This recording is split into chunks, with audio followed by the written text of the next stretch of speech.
যেই নেতা আল্লাহর প্রতি অবিচল আস্থা ও বিশ্বাসের কথা বলে, যেই নেতা আল্লাহর বিধান আল কোরআন শুধু তাবিজ লেখা আর পানিতে ফু দেওয়ার মধ্যে সীমাবদ্ধ রাখে না, কথা বলেন ঠিক কিনা?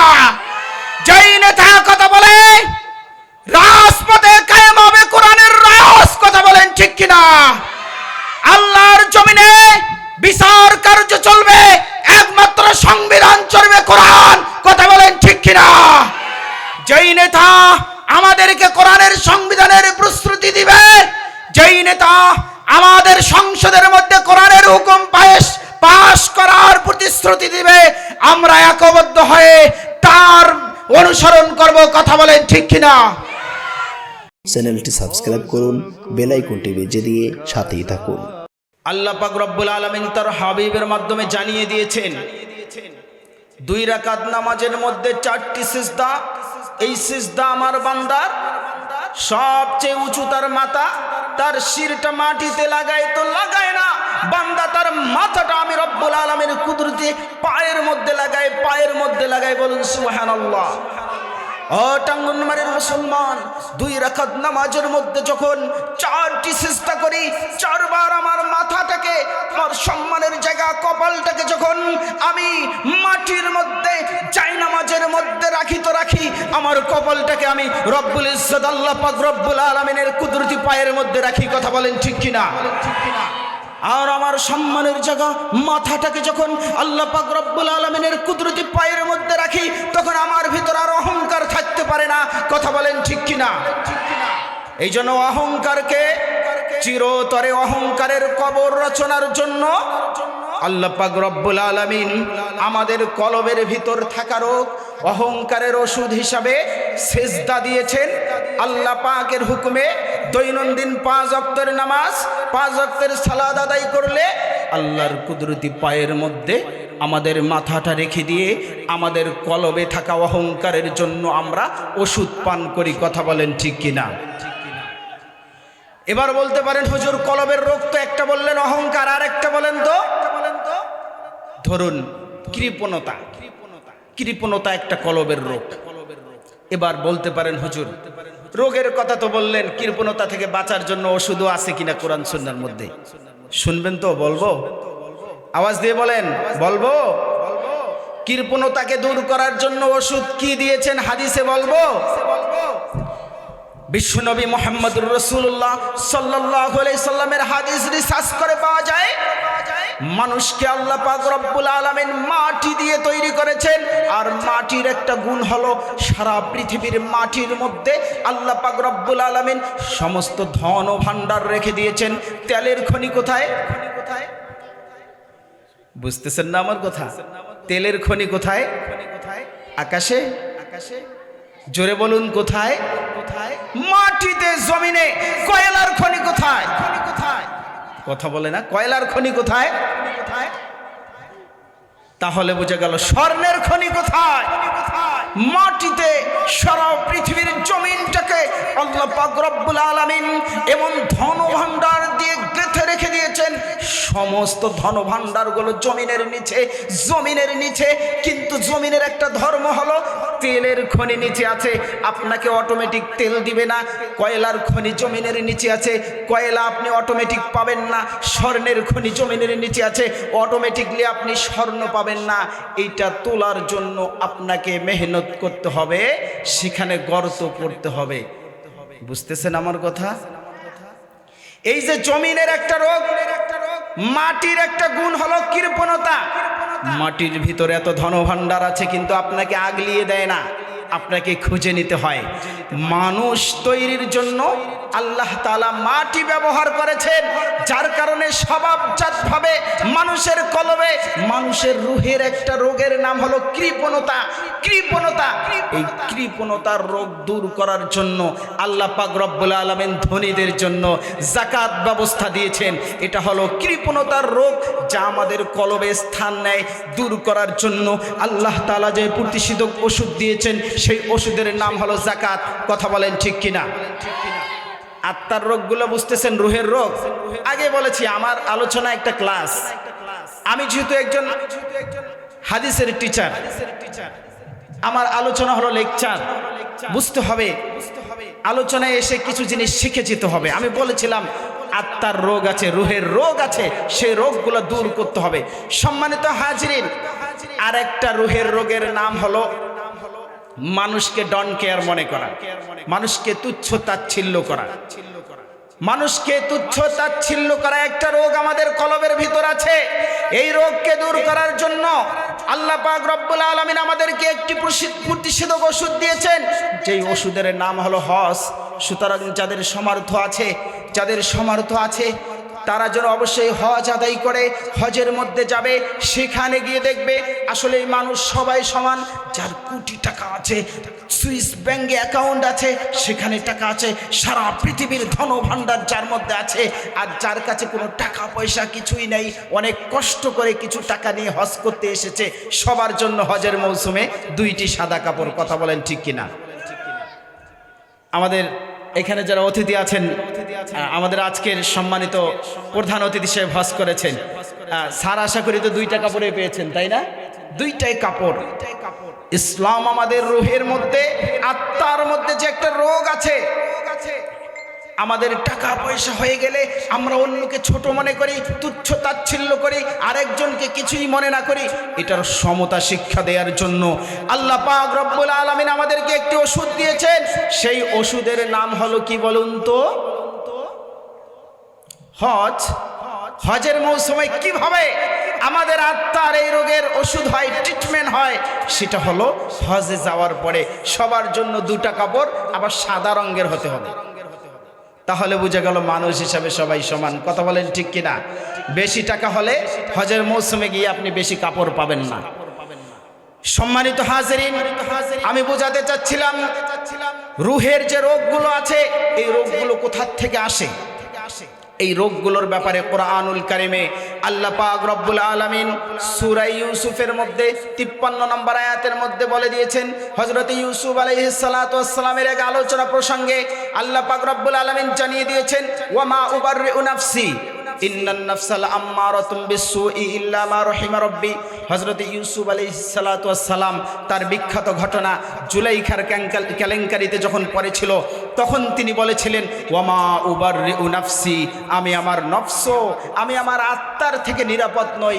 ইন্নান নাফসা লাআম্মারাতুম বিসসু ইল্লা মা রাহিমা রাব্বি, নিশ্চয় আমার ভিতরে যে একটা আত্মা আছে, এই আত্মাটা আমাকে মন্দ কাজের দিকে টেনে নিতে পারে।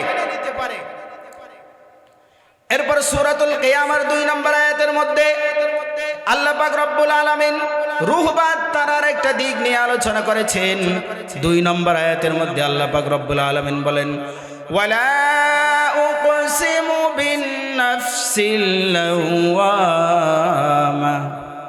আল্লাহ পাক রব্বুল আলামিন বলেছেন, আমি শপথ করি না নফসে লাওয়ামার, অর্থাৎ মানুষের যে আত্মা আছে, আত্মার 2 নম্বর রূপের নাম হলো লাওয়ামা।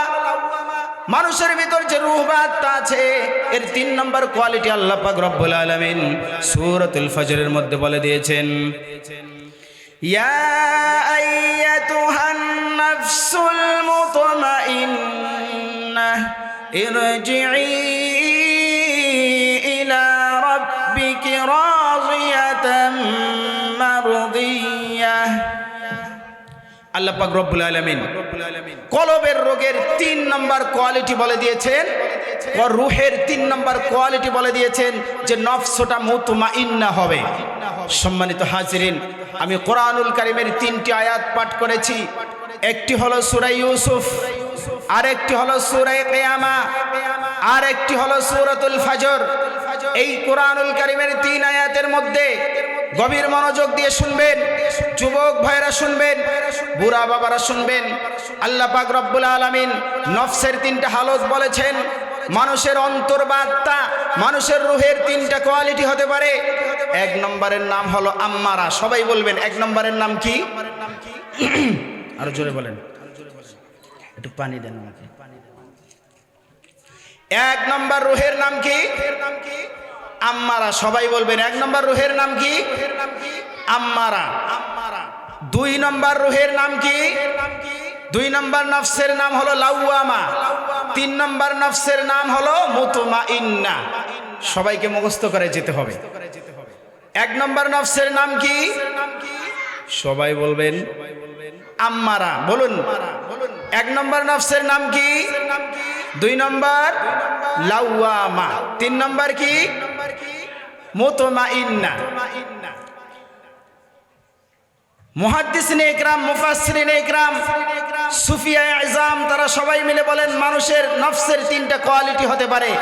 সর্বপ্রথম মানুষের নফসগুলো মানুষকে খারাপ কাজের দিকে নিয়ে যাওয়ার জন্য সর্বদা পায়তারা করে।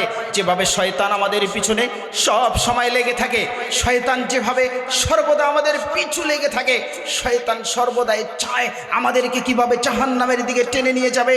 শয়তান যেভাবে আমাদের পিছু লেগে থাকে, অনুরূপ আমাদের পিছে লেগে থাকে আমাদের নফস, আমাদের কল, আমাদের ভিতরে যে নফসের অবস্থান, আমাদের কল, আমাদের নফস আমাদেরকে জাহান্নামের দিকে নিয়ে যাওয়ার জন্য কাজ করে যায়। গভীর মনোযোগ দিয়ে শুনবেন। মানুষ যখন আলেম ওলামাদের কাছে যায়, মানুষ যখন আত্মশুদ্ধির জন্য প্রকৃত আত্মার প্রতিশোধনকারী ওষুধ যারা দেন শায়েখদের কাছে যান, পীর মাশায়েখ আল্লাহওয়ালাদের কাছে যান, তাদের কাছে গিয়ে সবক নিয়ে নামাজ পড়েন, রোজা রাখেন, হজ করেন, যাকাত দান, কোরআনুল কারীম তেলাওয়াত করেন, মরণের স্মরণ করেন, তখন আমাদের এই নফসটা একটু ভালো হইয়া নফসটার নাম হয়ে যায় লাওয়ামা। বুঝতেছেন আমার কথা? নিজের চেষ্টা, ভালো কাজ করা, নামাজ পড়া, রোজা রাখা, হজ করা, যাকাত দেয়া, পরোপকার করা, দান খয়রাত করা, অল এভরিথিং, যত ভালো কাজ আছে এই কাজগুলো করার মাধ্যমে আম্মারা নফসটা লাওয়ামা হয়ে যায়। আম্মারা চায় খারাপ কাজের দিকে নিয়ে যাবে, লাওয়ামা চায় আমাদেরকে ভালো কাজ করাতে। সম্মানিত হাজিরিন, এবার রয়ে গেল 3 নম্বর নফস। তার নামটা কি ছিল বলুন তো? মুতমাইন্না। সূরা ফজরের শেষের দিকে আল্লাহ পাক রব্বুল আলামিন যেই নফস প্রসঙ্গে বলে দিয়েছেন মুতমাইন্না, মুতমাইন্নাতুন অর্থ প্রশান্ত, আল্লাহর প্রেমে, আল্লাহর মহব্বতে, আল্লাহর ভালোবাসায় সিক্ত হয়ে যেই নফস প্রশান্ত হয়ে গেছে, যেই নফস আর কখনো আমাকে সায় দেয় না, যেই নফস কখনো আমাকে এতটুকু ফেসিলিটি দেয় না আমি জামাত ছাড়বো, নামাজ ছাড়বো তো দূরের কথা, জামাত ছাড়ার পারমিশন যেই নফস আমাদেরকে দেয় না, সেই নফসের নাম হলো মুতমাইন্না।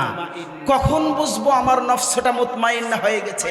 যখন দেখবো নামাজ ছাড়া আমাকে ভালো লাগে না, যখন দেখবো সত্য কথা ছাড়া মিথ্যা কথা বলতে আমাকে ভালো লাগে না, মিথ্যা বলতে গেলে আল্লাহর ভয় আমার ভিতর চলে আসে, সত্য বলার জন্য পিছন থেকে কি যেন আমাকে কমিটমেন্ট করে, যখন দেখবো আমি মানুষের উপকার করা আমাকে ভালো লাগে, যখন আমি দেখবো আরেকজনের অন্যায় কাজ করে আরেকজনকে গালি দিতে নফস আমাকে বাধা দেয়, মন আমাকে বাধা দেয়, কলব আমাকে বাধা দেয়, যখন আমি দেখবো আরেকজনের মাল আত্মসাৎ করা, আরেকজনের উপর জুলুম করা, আরেকজনের উপর নির্যাতন করা, আরেকজনকে হত্যা করা, এই সমস্ত খারাপ গর্হিত কাজ করতে নফস আমাকে বাধা দেয়, তখন বুঝবো আমার নফসটা কি হয়ে গেছে বলুন তো?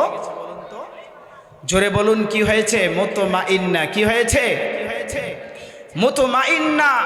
হযরত ইবনে আব্বাস রাদিয়াল্লাহু তাআলা আনহু তায়েফের জমিনে মারা গেলেন। কোথায় মারা গেছেন? তায়েফের জমিনে ইবনে আব্বাস রাদিয়াল্লাহু তাআলা আনহু মারা গেছেন। সাহাবা আজমাইন বর্ণনা করেন ইবনে আব্বাস রাদিয়াল্লাহু তাআলা আনহুর কাফনের ভিতরে কি যেন একটা পাখি এসে ঢুকে গেল। খোঁজ খবর করে আমরা দেখলাম পাখিটার আর দেখা মিলছে না, পাখিটার আর দেখা মিলছে না। হযরত ইবনে আব্বাস রাদিয়াল্লাহু তাআলা আনহুকে যখন আমরা কবরের মধ্যে নামাইলাম, কবরে নামানোর পরে হযরত ইবনে আব্বাস রাদিয়াল্লাহু তাআলা আনহুর তাকে যখন কবরে নামানো হলো, গভীর মনোযোগ দিয়ে শুনবেন, কবরে নামানোর পরে কবরের এক কোণ থেকে কোথাও থেকে যেন ভেসে আসলো কোরআনুল কারীমের সূরাতুল ফজরের সেই আয়াত, ইয়া আইয়াতুহান নাফসুল মুতমাইন্নাহ ইরজিই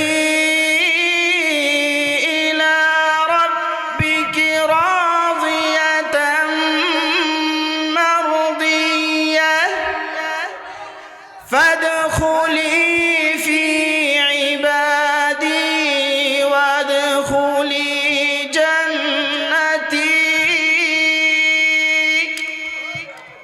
সম্মানিত হাজরিন, কি বুঝলেন? আল্লাহওয়ালাদের কবর থেকে কিছু অলৌকিক জিনিস আসে।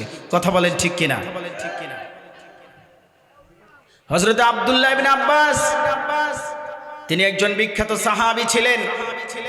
তার কাফনের কাপড়ের ভিতরে একটি পাখি ঢুকলো, আর কবরে নামানোর পরে কবরের এক কোণ থেকে ভেসে উঠলো, ইয়া আইয়াতুহান নাফসুল মুতমাইন্না, হে প্রশান্ত আত্মা, ইরজিই ইলা রাব্বিকি রাজিয়াতাম মারজিয়া, তুমি তোমার রবের দিকে খুশি হয়ে যাও, তোমার রবও তোমার উপর খুশি। বলুন আল্লাহু আকবার।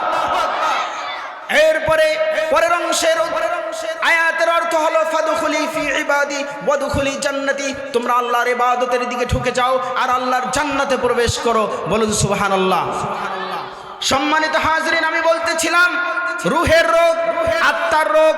আত্মার রোগ শেষ আরেকটি রোগ বলে আমি আমার আলোচনা শেষ করব। আত্মার রোগের মধ্যে অন্যতম একটি রোগ হলো কুফর, শিরক। কুফর কাকে বলে বলুন তো? শিরিক কাকে বলে বলুন তো? অনেকেই পারবেন, শর্ট সময় আপনাদের কাছ থেকে আমি ফিডব্যাক নিব না। শিরিক বলা হয় আল্লাহ একজন, আল্লাহকে এক হিসাবে না মানা। কুরআনুল কারীমের মধ্যে সূরা ইখলাসের মধ্যে আল্লাহ পাক রব্বুল আলামিন আমাদের শিখিয়ে দিয়েছেন, কুল হুয়াল্লাহু আহাদ। ওগো নবীজি, আপনি বলে দিন আল্লাহ হলেন এক, আল্লাহুস সামাদ, আল্লাহ হলেন ওয়ামুকাপেক্ষী, লাম ইয়ালিদ, আল্লাহর কোনো সন্তান নেই, ওয়ালাম ইউলাদ, আল্লাহকে কেউ জন্ম দেননি, ওয়ালাম ইয়াকুল লাহু কুফুয়ান আহাদ, আল্লাহর সমকক্ষ কেউ নেই। এই যে সূরা ইখলাসের মধ্যে আল্লাহ পাক রব্বুল আলামিন আমাদেরকে একটা তাওহীদের শিক্ষা দিলেন। আল্লাহ এক। যারা এই জমিনে আল্লাহর দেয় বিশাল আসমান, একটি মাহফিলের স্টেজ আর শামিয়ানার জন্য অসংখ্য খুঁটি দিতে হয়, কিন্তু আমার ভাইরা, আমার বাপজানেরা, আপনারা আপনাদের জীবনের শুরু থেকে, জন্ম থেকে এখন পর্যন্ত দেখেছেন আল্লাহর আসমানের কোথাও একটি খুঁটি আছে? এই বিশাল আসমান যে আল্লাহ পাক রব্বুল আলামিন খুঁটি ছাড়া আমাদের উপর রেখে দিয়েছেন, সেই আল্লাহ পাক রব্বুল ইজ্জত, আল্লাহ পাক রব্বুল আলামিনের সাথে যদি কোনো বান্দা কাউকে শিরিক করে, শরীক করে, যদি মনে করে আল্লাহর সাথে সহযোগী আছে, যেমন খ্রিস্টানরা বিশ্বাস করে, ত্রিত্ববাদে বিশ্বাসী, তারা মনে করে আল্লাহ হলেন তিনজন, একজন আমাদের প্রভু আল্লাহ, আরেকজন ঈসা আলাইহিস সালাম, আরেকজন হলেন ঈসা আলাইহিস সালাতু ওয়াস সালামের মা হযরত মারিয়াম আলাইহিস সালাতু ওয়াস সালাম। এই তারা হলো ত্রিত্ববাদে বিশ্বাসী, তিন খোদায় বিশ্বাসী। বিশ্বনবী মুহাম্মদ রাসূলুল্লাহ সাল্লাল্লাহু আলাইহি সাল্লামকে কোরআন নাজিল করে, সূরা ইখলাস দান করে আল্লাহ পাক রব্বুল আলামিন জানিয়ে দিলেন, ও নবীজি, আপনি আপনার উম্মতদেরকে জানিয়ে দিন, ত্রিত্ববাদে বিশ্বাসের দিন এখন শেষ। এখন হলো এক আল্লাহ পাক রব্বুল আলামিনের রাজত্ব চলবে, যার ভাষ্যকার হিসাবে, রাসূল হিসাবে, দূত হিসাবে আমি রব্বুল আলামিন আপনি মুহাম্মদকে সিলেক্টেড করেছি। বলুন ঠিক কিনা? তাহলে তিন খোদায় বিশ্বাসী কারা বলুন তো? খ্রিস্টানেরা। এখন খ্রিস্টান তো তিন খোদায় বিশ্বাসী।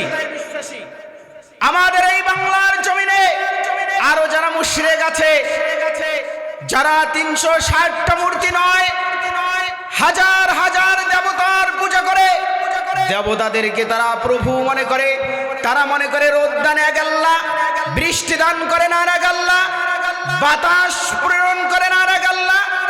এভাবে বাংলাদেশ সরকারের যতগুলো ডিপার্টমেন্ট আছে, এক এক ডিপার্টমেন্টে এক একজন মন্ত্রী, সেই হিসাবে আল্লাহ পাক রব্বুল আলামিনের আরশ আজিমের মধ্যে এতগুলো প্রভু সিটিং দেয়া আছে, সেট করা আছে, বহু খোদায় বিশ্বাসী। আল্লাহ পাক রব্বুল আলামিন সূরা ইখলাসের শিক্ষার মাধ্যমে মুমিন মুসলমানদেরকে জানিয়ে দেন, না না না, তিন খোদায় বিশ্বাসী যারা মনে করে তারাও ভুলের মধ্যে আছে, বহু খোদাকে যারা খোদা হিসাবে মানে তারাও ভুলের মধ্যে আছে। আসমান এবং জমিনে একমাত্র রাজত্ব চলবে এক আল্লাহর। কথা বলেন ঠিক কিনা? যারা প্রকৃত অর্থে এই কোরআনুল কারীমের মিসদাক, যারা মনে করে আল্লাহর জমিনে আল্লাহর কোরআন বাস্তবায়ন হবে, যারা মনে করে আল্লাহর জমিনে আল্লাহর কোরআনের মধ্যে সূরা ইখলাস আছে, কুল হুয়াল্লাহু আহাদ আল্লাহুস সামাদ লাম ইয়ালিদ ওয়া লাম ইউলাদ আছে, ওয়া লাম ইয়াকুল লাহু কুফুয়ান আহাদ আছে। এমন মুসলমান কখনো শিরকের কাজে, হিন্দুদের মূর্তি পূজার কাজে সাহায্য সহযোগিতা করতে পারে না। কথা বলেন ঠিক কিনা? বলুন তো কেন? কারণ হলো যে বিশ্বনবীর আগমন হয়েছিল 360টা মূর্তিকে টসটস করে ভেঙে দেওয়ার জন্য, যে মক্কা বিজয় হয়েছিল, আমার আপনার নবী মুহাম্মদুর রাসূলুল্লাহ সাল্লাল্লাহু আলাইহি সাল্লাম সহস্তে 360টা মূর্তি ভেঙেছিল। সেই নবীর উম্মত যদি কেউ দাবি করে, সেই আল্লাহর ইসলাম প্রতিষ্ঠা যদি কেউ করতে চায়, সেই আল্লাহর বান্দা যদি কেউ হতে চায়, তাহলে আমি মনে করি সে কখনো হিন্দুদের মূর্তি পূজায় সাহায্য সহযোগিতা করতে পারে না। কথা বলুন ঠিক কিনা? কোন দেশে আমরা থাকি? গত বছর মাহফিলে বটতলায় বলেছিলাম যে এবার মূর্তি পূজায় বাংলাদেশ সরকার কয় কোটি টাকা বাজেট দিছে? 4 কোটি গত বছর। এবার আমাদের কপাল আরো খারাপ। গতবার আমাদের ধর্মমন্ত্রী কে ছিল সেটা অত বেশি জানতাম না, তখনও রানিং ধর্ম প্রতিমন্ত্রী ছিলেন, এখনো তিনি আছেন।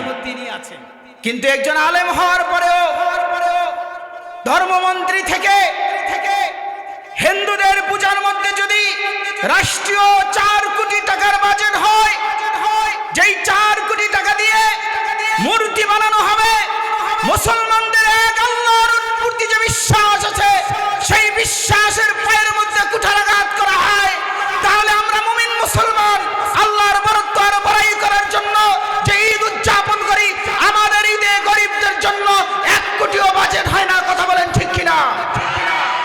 এখান থেকে বুঝতে হবে নাস্তিক মুরতাদদের চতুর্দিকে বসবাস করি।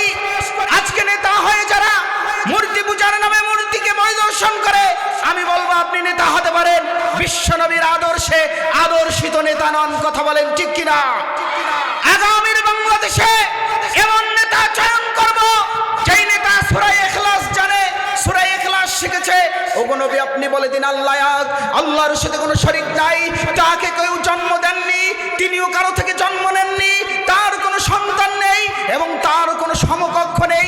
সূরা ইখলাসের বিরুদ্ধে যেই মূর্তি পূজার আয়োজন করা হয় আপনার আমার বাংলাদেশে, যেই নেতা এই মূর্তি পূজাকে সমর্থন করে, সেই নেতার পিছনে আমরা ছুটবো না। কথা বলেন ঠিক কিনা? এর চেয়ে দুঃখ লাগে আপনার আমার ট্যাক্সের টাকায় যখন হিন্দুরা 4 কোটি টাকা পায়, মুসলমানরা কেন 1 কোটি টাকা পায় না? কথা বলেন ঠিক কিনা?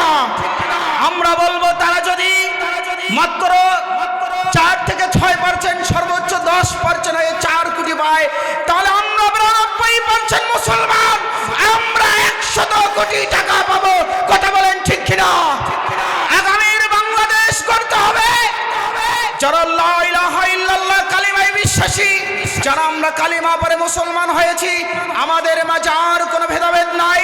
যারা লা ইলাহা ইল্লাল্লাহ পড়ে মুসলমান হয়েছি, আমরা এমন নেতা চাই যেই নেতা আপনার আমার কোরআনের বিরুদ্ধে কথা বলবে না, যেই নেতা আপনার আমার রবের বিরুদ্ধে যেই মূর্তি বানানো হবে মূর্তিকে সাপোর্ট করবে না। আমরা আগামীর বাংলাদেশে এমন নেতা চাই যেই নেতা ইসলাম নামক সন্ত্রাসীদেরকে সাহায্য সহযোগিতা করবে না। কথা বলেন ঠিক কিনা? আমার ভাইরা, 92% মুসলমানের দেশে 8% দাদা বাবুরা জামাই বেশে থেকে সন্ত্রাসী সংগঠন প্রতিষ্ঠা করেছে। কথা বলেন ঠিক কিনা? আমার মতো যারা কোরআনের দাওয়াত দিতে কুণ্ঠাবোধ করে না, কোরআনের সঠিক দাওয়াত মানুষের কাছে পৌঁছে দেয়, এমন ইমাম খতিবদেরকে তারা সুদূর ঢাকার গাজীপুর টঙ্গী থেকে ধরে নিয়ে পঞ্চগড়ে নিয়ে যে ফেল দেয়। কথা বলেন ঠিক কিনা? আমি বলবো এত দুঃসাহস দেখাবেন না। পলাশির যুদ্ধে আমরাই জয় হয়েছিলাম। কথা বলেন ঠিক কিনা? বদরের যুদ্ধে আমরাই জয় হয়েছিলাম। উহুদ, বদর, খন্দকের শিক্ষায় উজ্জীবিত মুসলমান এই ভারত উপমহাদেশ থেকে 200 বছরের গোলামীর চিঞ্জরা থেকে মানুষকে মুক্তি দিয়েছিল ওলামায়ে কেরাম। ওলামায়ে কেরাম জেগে গেলে ইসকনের গোষ্ঠী যারা আপনার আমার বাংলাদেশে অরাজকতা সৃষ্টি করার জন্য অরাজ্যতা সৃষ্টি করার জন্য, বাংলার জমিনকে উত্তপ্ত করার জন্য যারা সন্ত্রাসী কর্মকাণ্ড করে তো করে, ইমামদের গলা টিপে ধরে চেপে ধরে এমন স্কন্দের জায়গা বাংলার জমিনে হবে না। কথা বলেন ঠিক কিনা?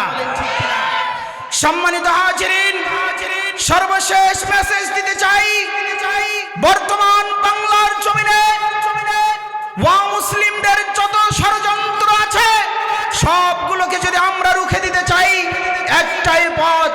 মুসলমান যত মুসলমান আমরা আছি, যারাই আমরা ইসলামকে বিশ্বাস করি, যারাই আমরা আল্লাহর বান্দা হিসেবে নিজেকে দাবি করি, রসুলের উম্মত হিসেবে দাবি করি, এখন এই সময় আছে এমন নেতা চয়ন করব, যেই নেতা আল্লাহর প্রতি অবিচল আস্থা ও বিশ্বাসের কথা বলে, যেই নেতা আল্লাহর বিধান আল কোরআন শুধু তাবিজ লেখা আর পানিতে ফু দেওয়ার মধ্যে সীমাবদ্ধ রাখে না। কথা বলেন ঠিক কিনা?